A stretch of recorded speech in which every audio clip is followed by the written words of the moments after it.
일곱 교회 중에 오늘은 네 번째 교회, 두아디라 교회에 대해서 여러분과 함께 나누고 싶습니다. 칭찬도 많이 받았지만 책망도 또 많이 받은 교회가 오늘 말씀에 나온 두아디라 교회입니다. 그런데 19절 말씀을 먼저 우리가 같이 보면 주님이 이렇게, 예수님이죠, 말씀하십니다. 두아디라 교회를 향해서요, 나는 너의 사업과 사랑과 믿음과 섬김과 인내를 안다, 이렇게 말씀하십니다. 내 나중 행위가 처음 것보다 많다라고 말씀하세요. 사업이라는 말과 행위라는 말이 서로 문맥 안에서 같은 말입니다. 사업, 그러니까 여러분들이 비즈니스를 생각할지 모르겠습니다. 장사를 얘기하는 건가? 그런데 여기에 사업이라는 말은 바로 그 뒤에 따라 나오는 그 단어들이 있죠. 이 사업은 장사가 아니라 오늘 바로 19절 말씀에 있었던 너의 사랑, 믿음, 섬김, 인내를 사업이라고 말씀하셨습니다. 그들이 주님 앞에 보여준 그들의 어떤 행위를 말하는 거죠. 두아디라 교회가 주님 앞에 이렇게 지켜왔던 그들의 사랑과 믿음과 섬김과 인내를 주님께서 알아주십니다. 그래서 19절 말씀에 지금 계속 계시로 일곱 교회를 향해서 여러분들에게 계속 반복되는 것이 있죠. 안다, 안다, 안다 말씀해 주고 계십니다. 여러분들이 지금까지 주님 안에서 남모르게 수고한 여러분의 그 수고와 애씀을, 눈물을, 헌신을 누가 아신다고요? 주님이 알아주십니다. 48주년입니다.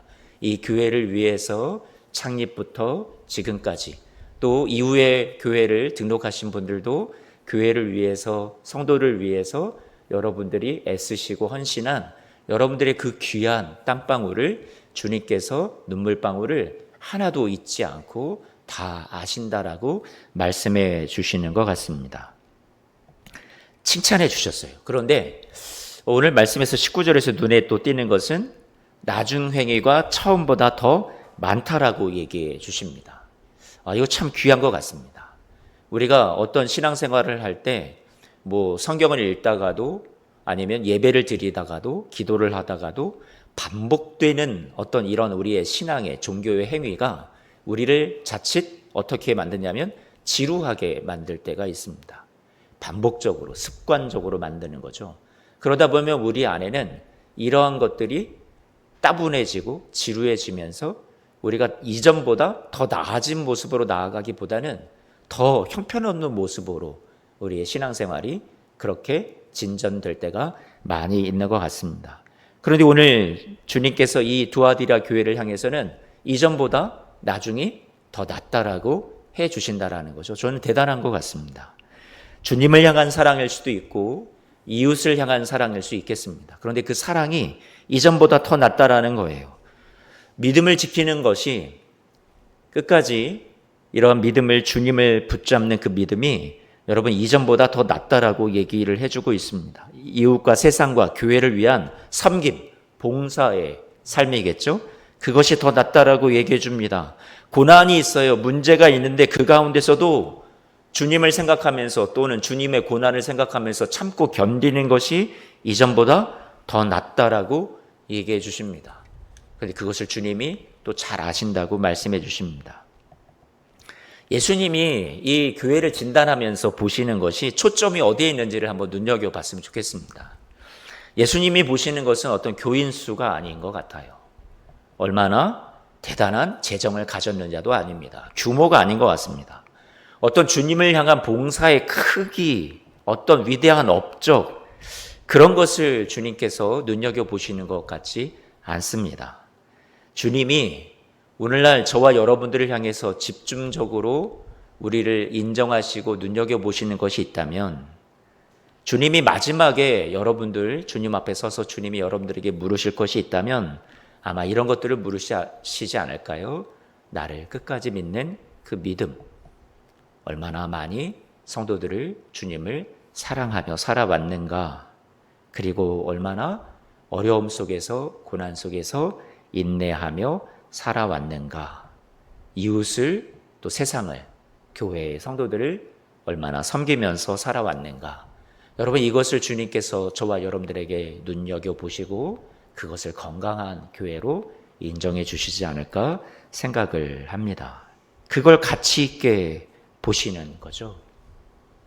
그래서 저는 교회가 뭐 몇 명 목표, 뭐 몇 명 파송, 어떤 이런 거창한 목표를 세우고 어떤 규모와 숫자를 자꾸 계시하고 이런 것들을 좀 많이 싫어하는 편입니다. 그런 것들을 지양하고 싶고 그런 것들을 목표로 두고 싶지는 않아요.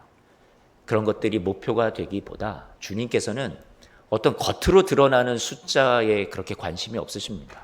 정말로 내면에 여러분의 중심을 주님께서 진정 알고 싶어 하시고 그것을 더 가치 있게 보신다라는 것을 오늘 말씀에서도 저는 그 주님의 마음이 느껴집니다. 20절 말씀을 봅니다.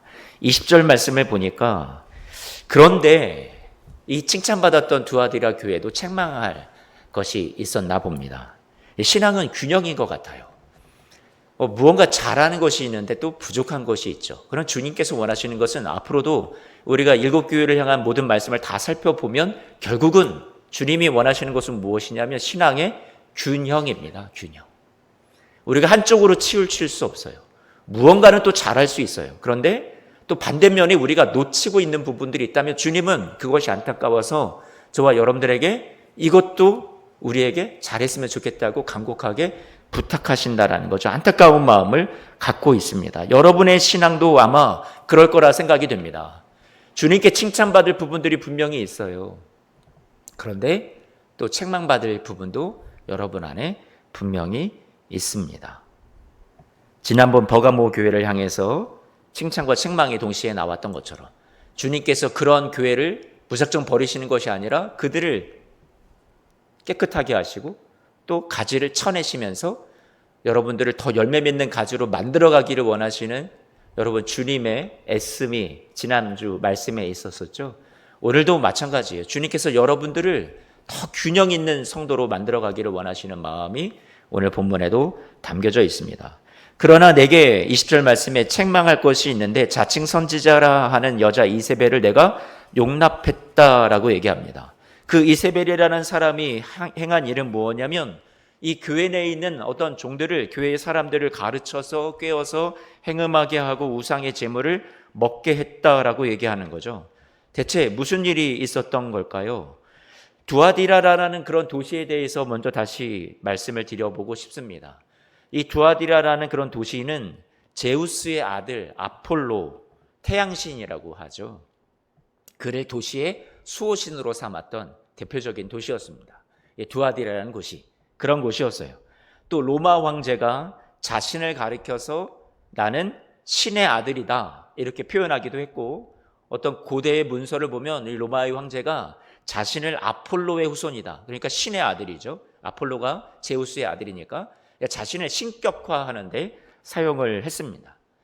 그렇게 강요하고 자신의 황제 숭배를 이렇게 많은 사람들에게 요구했던 그런 도시 중에 대표적인 곳이 두아디라 이 지역이었습니다. 신의 아들인 아폴로나 황제가 이 도시를 먹여 살리고 부유하게 하고 보호한다라고 믿었던 거죠. 이 도시의 전반적인 분위기가 그랬어요. 그래서 자칭 신의 아들 황제 숭배에 대한 정면 도전으로 이곳 교회를 향해서 주님께서 뭐라고 말씀하시냐면 2장 18절 말씀, 오늘 계시록 2장 18절 본문이죠. 보니까 뭐라고 얘기하시냐면 두아디라 교회 사자에게 편지하라 하시고 그 뒤에 맨 마지막에 뭐라고 말씀하세요? 하나님의 아들이 이르시되 이렇게 말씀해 주십니다. 신의 아들 아폴로나 그들이 숭배하고 있고 그들이 따르고 있는 황제 신의 아들이나 그들이 이들을 살리고 이들을 통치하는 것이 아니라 진정한 이들을 다스리고 이들을 살리는 분은 누구라고 지금 예수님이 말씀하시냐면 하나님의 아들인 당신이 이들을 주관하고 이들을 붙잡고 있다라고 지금 18절 말씀해 주고 계시는 거죠. 그래서 그 하나님의 아들이 말씀하시는 것은 책망할 것이 있는데 이 두아디라 교회 성도들이 여러 가지 교회 안에 소속되어 있고 예배하고 하나님을 믿는다라고 하고 그리스도를 주라고 섬기고는 있지만 그들이 여전히 우상을 섬기고 우상에게 바치는 제의에 함께 참여하여서 거기에서 재물을 먹는다라는 거예요. 다시 말하면 그냥 음식을 먹었다라는 것에서 끝나는 것이 아니라 하나님을 한쪽에서는 섬기고 예배한다라고는 하지만 그 우상에게 바쳐지는 아폴로나 아니면 황제 제이에 바쳐지는 그러한 곳에 제이의 행동, 종교의 행사에 참여해서 그들이 드리는 예배에 참여해서 함께 제사를 지내고 그 안에서 이루어지는 부도덕한 어떤 행위를 하게 된다라는 거죠. 그것이 문화였어요, 문화. 그것이 되게 일반화되어 있었던 거였어요. 누구라도 이 두아디라의 시민이라면 이러한 것들을 행하는 것이 아무렇지도 않게 되어 있었던 일반적이고 보편적인 사람들의 삶이었다라는 거예요. 그런데 교회의 성도들은 어떻게 되냐면 고민이 됩니다. 이런 세상의 문화에 우리가 따라도 되는지, 내가 이것을 제2에 참여해도 되는지, 그 우상에게 바쳐진 음식을 먹어도 되는지 항상 고민이 있었던 거죠. 그런데 이세벨이라는 그러한 거짓 선지자가 무엇을 가르쳤냐면 괜찮아. 이 정도는 다 누구나 하는 거야. 이렇게 이들에게 어떤 유혹을 했던 거겠죠. 죄의식을 전혀 느끼지 못하도록 이들에게 설득을 했었던 것 같습니다. 가르침을 주었다라고 오늘 얘기를 하고 있습니다. 20절 말씀에. 그런데 두아디라 교회가 그리스도인으로 산다라는 것은 이런 세상과 갈등 속에 어떤 유혹 속에 놓일 수밖에 없는데, 이런 사람들이 유별나게 너무 예수님 믿을 것 있어, 그냥 이 정도 적당히 타협하면서 지내는 건 괜찮아, 이런 식으로 마음속에 스물스물 이러한 의식들이 들어오기 시작했다라는 거예요. 이세벨의 가르침 때문에. 그래서 이러한 모습으로 이 두아디라 교회 사람들이 점점 죄를 지어도 세상과 타협을 해도 괜찮다라는 어떤 마음의 담력이나 안도감이 주어졌던 것 같습니다. 그런데 이러한 문제를 두아디라 교회가 오늘 20절 말씀에 눈여겨 들어오는 5글자는 무엇이냐면 용납했다라는 거예요. 교회가 용납했다라는 겁니다. 교회를 다니는데 죄가 들어오는 것을, 세상이 자신에게 교회 안에 물려 들어오는 것을, 세상의 문화를 따라가는 것을, 그것을 그냥 용납하고 어느 정도는 받아들이고 섞여버린다라는 거죠. 알게 모르게 이 정도는 괜찮아, 다들 그래 하면서 용납하고 타협하는 모습이 이 두아디라 교회 안에 있었다라는 거예요. 저는 오늘도 저와 여러분 안에 이렇게 우리 안에 들어오고 있는, 가만히 들어오는 죄의 모습을 우리가 용납하고 있지는 않은지 우리를 한번 들여다봤으면 좋겠습니다. 주님께서 여러분들의 모습을 오늘 바라보고 계십니다. 관대함과 너그러움의 문제가 이 두아디라 교회 안에는 되게 컸던 것 같습니다. 이 교회라는 곳이 지난번에 말씀을 우리가 같이 나눴던 에베소 교회, 첫 번째 교회죠. 소아시아 7교회 중에 첫 번째 교회 에베소 교회는 문제가 뭐였냐면 사랑이 점점 식어져서 너무 딱딱한 교회가 되는 것이, 교리적으로 옳고 여러 가지를 잘 지키고 따르고 했어도 사랑을 잃어버린 것이 문제였다면, 지금 이 두아디라 교회는 너그럽고 관대하고 용납하는 것이 있기는 한데 자신들 안에 잘못 들어오는 세상의 어떤 것들이나 타협할 수 있는 그런 크기의 죄악들을 그냥 용납하고 이 정도는 괜찮지 않을까 하고 받아들이는 것이 이 교회의 문제였다라고 생각이 됩니다. 적당히 세상과 타협해도 괜찮고 적당히 신앙생활해도 괜찮고 용납하는 것, 그게 아마 이세벨을 통해서 잘못 가르쳐줬던 이 두아디라 교회 안의 신앙생활의 모습이 아닐까 생각이 돼요. 저의 어떤 그 설교 스타일이나 지금까지 해왔던 목회의 어떤 방침을 생각을 해보면, 저는 우리 교회 성도들이 어떤 강요에 의해서, 율법에 의해서, 어떤 의무감에 의해서 신앙생활을 하는 것을 되게 경계합니다. 이렇게 멀리 하고 싶고요. 꼭 그렇게 율법적인 신앙생활을 하는 것을 제가 아주 되게 격렬히 싫어하기 때문에 여러분들에게 그동안 그렇게 많이 가르쳐 왔던 것 같아요. 저는 율법주의와 지난 7년간을 싸워왔다라고 생각할 정도로 여러분들에게 계속 율법을 깨뜨리는 설교를 많이 해왔던 것 같습니다. 11조 문제도 그렇고요, 주일성수 문제도 그렇고요, 주님 앞에 우리가 드리는 어떤 기도의 삶이나 이런 모든 것들이 다 그렇다라고 여러분들에게 말씀을 드렸습니다. 11조가 하나님의 것이라서 11조를 해야 됩니까? 무조건 바쳐야 됩니까? 아니요. 율법이 아닙니다. 모든 것이 하나님의 것이죠. 모든 것이 하나님의 것이면 우리가 11조는 의무라서 하나님의 것이라서 바치는 것이 아니라 모든 것이 하나님의 것인데 나에게 주신 것 중에 우리가 감사하면 공동체가 어려울 때, 공동체에 어떤 필요가 있을 때 이 교회가 함께 이곳에서 예배하고 다음 세대들을 이끌고 우리가 선교하고 구제하고 교회의 여러 가지 필요들을 우리가 채워갈 때 내가 기꺼이 나의 가진 것을, 주님이 주신 것을 나눌 수 있는 것이 우리는 경건이고 신앙생활이고 거룩이라고 생각을 합니다. 10분의 1만 하나님의 것이라고 의무감에 율법에 의해서 드리는 것이 하나님의 것이 아니라 여러분의 마음의 중심이 중요하다라고 말씀을 드리고 싶은 거죠. 주일이 거룩한 게 아니라 모든 날이 거룩한 겁니다.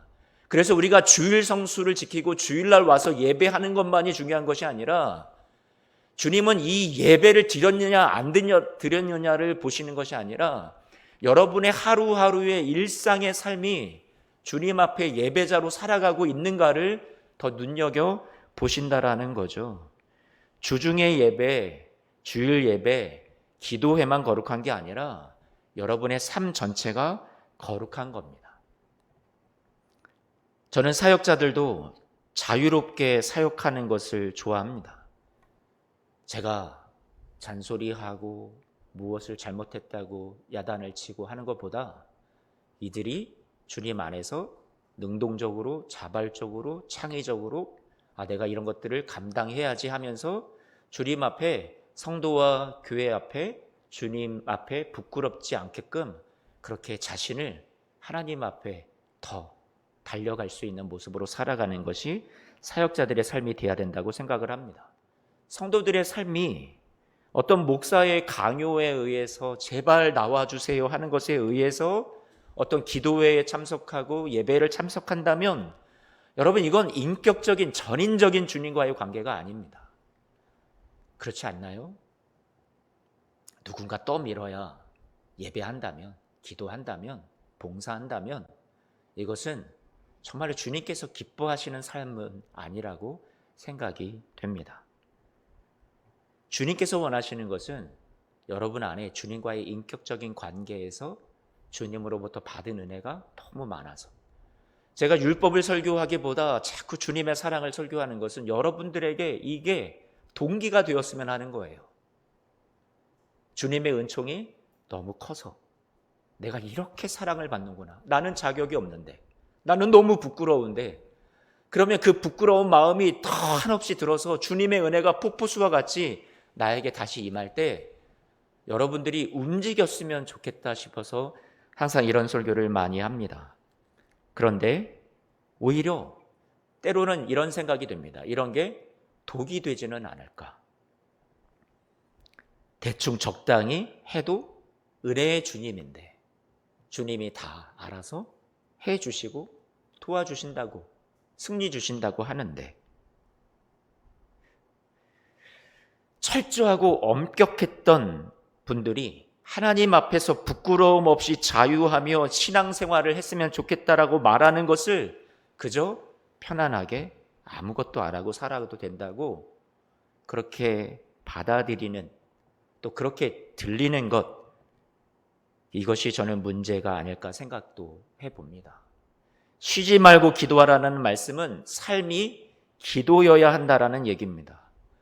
늘 주님과 기도하는 마음으로 동행하는 것이 중요하다라는 거겠죠. 오전에 아침에 새벽에 나와서 30분, 1시간 기도했다라는 이유로 나는 기도의 사람이야, 나 기도 잘했어. 경건하다 스스로 생각하고 그 이후 시간은 별로 기도하지 않는 시간을 보낸다면 여러분 이것은 이원화된 신앙생활입니다. 주님이 원하는 건 특정한 시간을 거룩하는 것을 원하시는 것이 아니라 그 하루 전체가 삶이 전체가 한 주간이 전체가 주일만이 아니라 모두가 거룩하기를 원하신다라는 거죠. 그런데 제가 이렇게 얘기해서 여러분들이 동의를 하죠. 그래, 주님 앞에 모든 시간이 다 거룩한 거지. 그러니까 나는 어떤 기도회를 특별히 참석하지 않아도 나는 이 모든 삶을 주님 앞에 늘 기도하는 마음으로 살 거야. 맞아. 목사님 말을 맞는 것 같아. 동의를 하는데, 그런데 좋다 하면서도 여러분들이 이 하루의 시간을 주님 앞에 늘 서 있고 기도하는 마음으로 여러분들이 의식조차 하지 않으면서 산다면 차라리 새벽에 나와서 아니면 기도의 시간에 수요일이나 금요일날 나와서 30분이든 1시간이든 말씀 보고 예배하고 기도하며 사는 게 오히려 더 낫지 않을까요?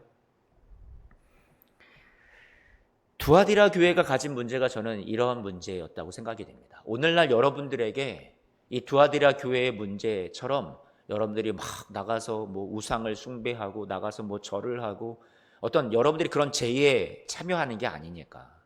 오늘 현대적인 의미로 저와 여러분들에게 이 말씀을 적용을 한다면 바로 우리 신앙생활의 이러한 부분을 주님께서 꼬집고 말씀하시는 게 아닐까. 너그럽고 관대함이 지나쳐서 자유함이 있지만 그것이 치열함이, 열정이 사라지고 식어버리는 것.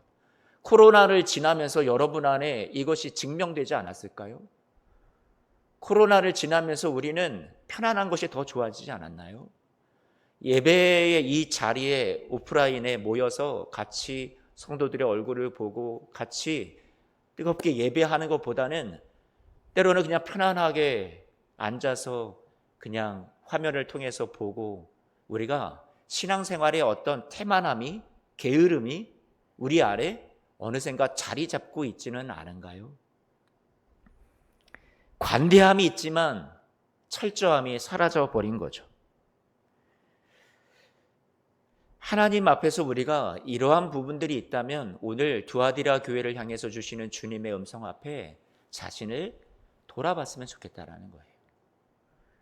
그런데 이런 것을 우리가 벗어나기 위해서는 우리가 이러한 신앙생활 나태해지고 게을러지고 율법이 아니라고 그래서 우리는 자유를 속에서 복음 안에서 산다라고 하지만 너무나도 주님이 원하시는 인격적인 전인적인 신앙의 모습과 점점 거리가 멀어지고 있는 저와 여러분들의 모습이 있다면 오늘 우리는 주님께서 주시는 이 말씀을 기억했으면 좋겠습니다.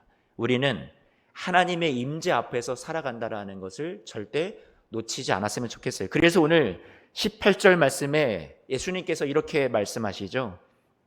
뭐라고 말씀하세요? 그 주님의 눈이 어떻다고요?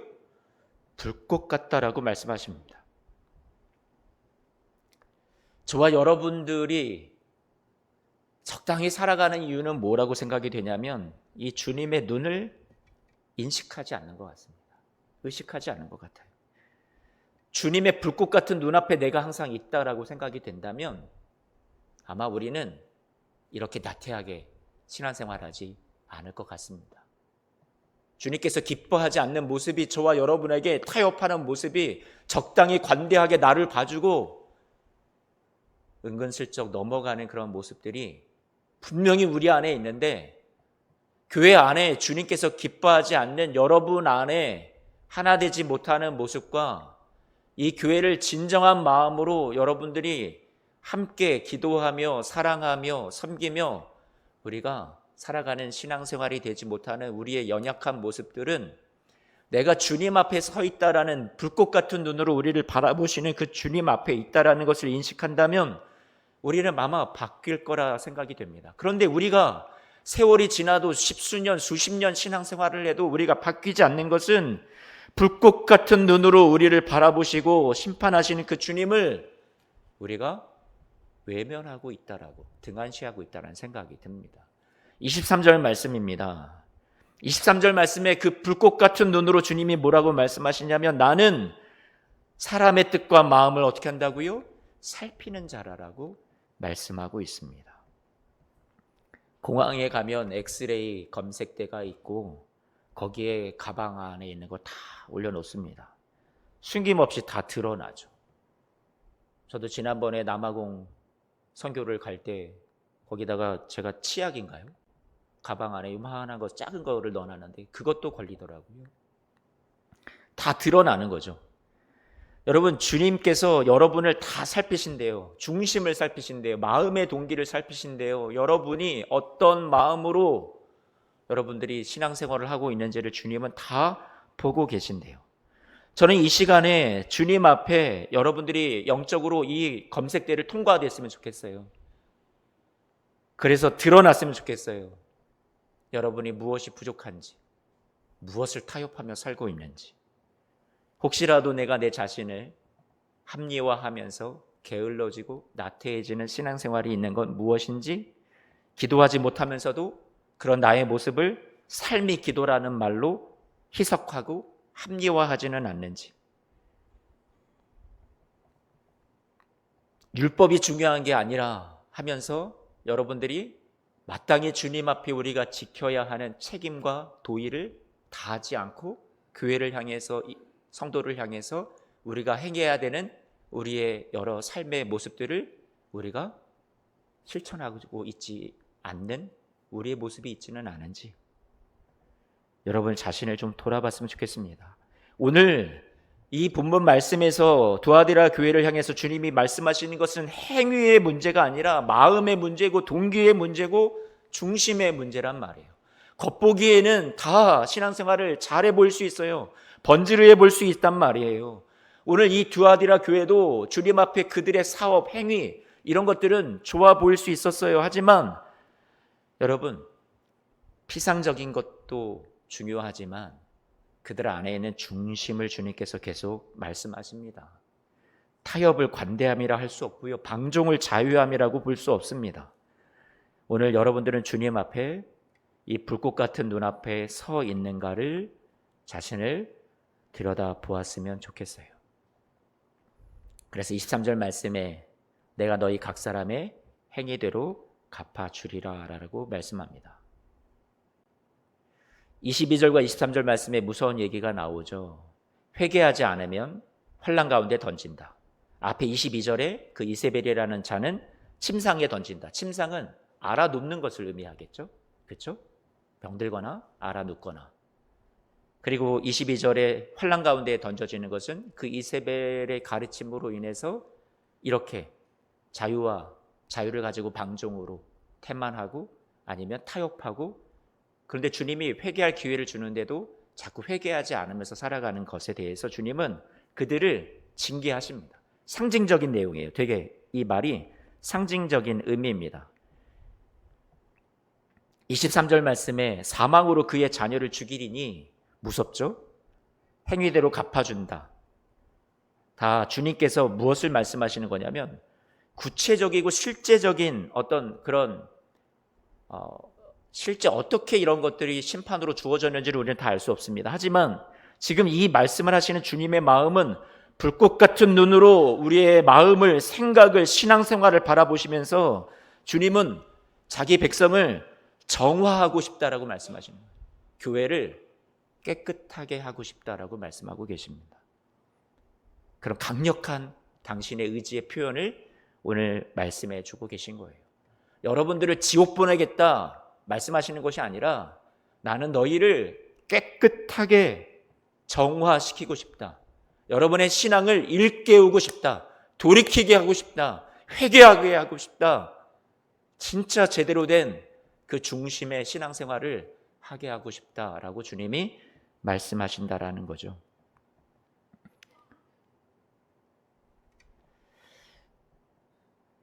말씀을 시간이 없어서 마지막으로 좀 가서 정리를 하고 싶습니다. 24절 말씀에 이렇게 말씀합니다.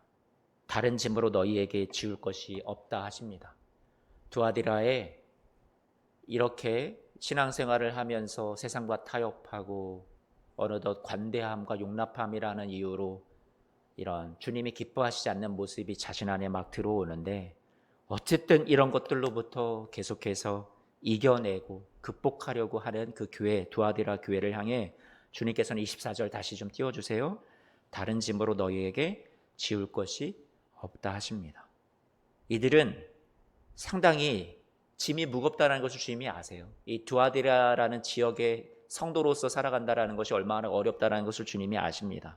그래서 그들이 짐을 지고 있는 것을 덜어주고 싶어 하시는 것이 주님의 마음이지, 어떤 신앙의 의무, 형식, 강요, 율법 이런 것들로 여러분들을 자꾸 옥죄 시려는 것이 주님의 마음이 아니라는 것을 오늘 이 마음에서 주님의 마음을 느낄 수 있습니다. 말씀에서요. 25절 말씀에 이렇게 말합니다. 다만, 주님이 바라는 건 다만이래요. 다만. 더 짐지고 싶지 않은데 지금 너희에게 있는 것을 내가 올 때까지 굳게 잡아라. 이세벨의 가르침과 거기에 용납하고 받아들이는 것들로부터 빠져들어가지 말고 지금까지 잘 믿음을 지키며 굳게 믿음과 사랑과 인내와 섬김을 붙잡아 왔던 그 잘했던 것들을 잘 살려서 끝까지 이겨냈으면 좋겠다라고, 굳게 믿음을 붙잡아 왔으면 좋겠다라고 주님이 간곡하게 이 교회를 사랑하는 마음으로 다시 한번 소망하시면서 이들을 붙잡아 주십니다. 26절, 27절, 28절 말씀 보니까 오늘의 결론인데요. 같이 한 번만 읽어보겠습니다. 시작.